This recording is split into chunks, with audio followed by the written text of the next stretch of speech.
Perseguição em tiroteio e acidentes de trânsito. Esse é o saldo de um roubo a carro ocorrido agora à tarde na capital.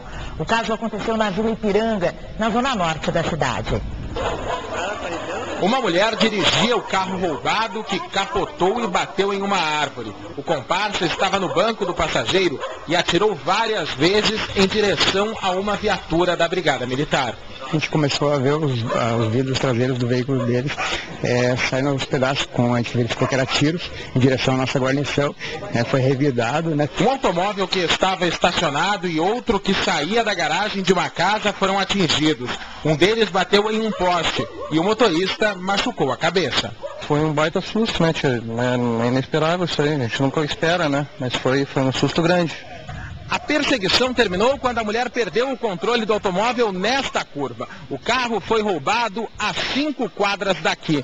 A dona do veículo foi ferida na cabeça pelos criminosos com uma coronhada de revólver. Policiais apreenderam a arma. Os assaltantes foram presos e encaminhados para o hospital. A mulher levou um tiro nas nádegas e o comparsa ficou ferido na cabeça. Muito sem segurança, muito nervosa. Eu não quero acreditar que está acontecendo tudo isso, porque a nossa rua era muito boa e muito calma.